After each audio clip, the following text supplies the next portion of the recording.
அனைத்து இந்திய அண்ணா திராவிட முன்னேற்ற கழகத்திலே பல்வேறு குழப்பங்கள் இருக்கின்றன. பல்வேறு நிர்வாகிகள் இன்றைக்கு அங்கே மனப்புழக்கத்திலே இருக்கிறார்கள். ஒரு சில நபர்கள் திட்டமிட்டு கட்சியை அவர்களுடைய கைப்பிடியிலே வைத்துக் கொண்டு செயல்படுகிறார்கள். அதன் காரணமாகத்தான் எனக்கு அமைப்பு செயலாளர் இந்த பதவியை கொடுத்தார்கள். ஆனால் என்னை அவர்கள் பயன்படுத்திக் கொள்ளவில்லை. அதனால் தான் நாங்கள் இருந்து வருகிறோம். காலம் பதில் சொல்லும். சமீபத்தில் அன்வர் ராஜா வந்தார், கார்த்திக் தொண்டைமான் வந்தார், இன்னைக்கு நான் வந்திருக்கேன். அதாவதுங்க, தமிழ்நாட்டினுடைய வரலாறு எப்பவுமே கூட்டணிகள் வரது சகஜம்தான். ஆனா தமிழ் திராவிட இயக்கத்தை சார்ந்த ஒரு கட்சி, பெரும்பான்மை பலத்தை கொண்டிருக்கிற கட்சி, அதுதான் கூட்டணியை முடிவு பண்ணும்.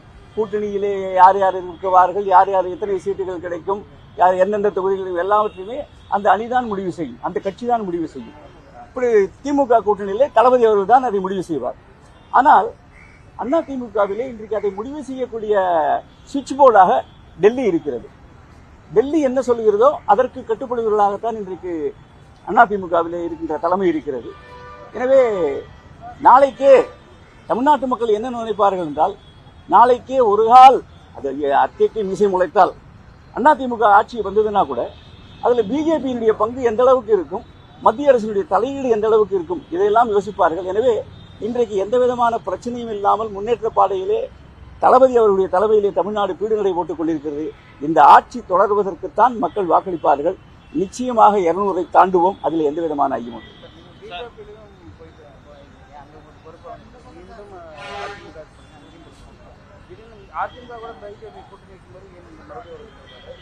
அதுதான் சொன்னேன், அதாவது ஒருமித்த கருத்து இல்ல, பல்வேறு குழப்பங்கள், யார் தலைமை என்பது தெரியாது, யாரை எப்படி பயன்படுத்திக் கொள்ள வேண்டும் என்பதற்கான குறைந்தபட்ச ஒரு அணுகுமுறை கூட இல்லை.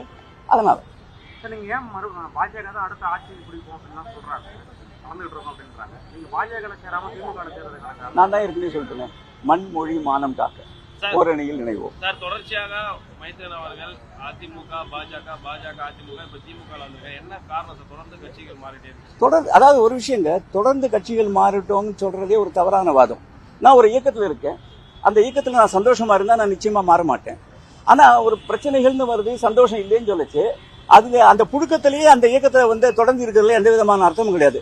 வாழ்க்கையை மாற்றம் ஒன்றுதான் மாறாதது. எனவே அடுத்த இலக்கை நோக்கி நாம் செல்கிறோம். தொடர்பு இருந்தது, இப்ப கிடையாது.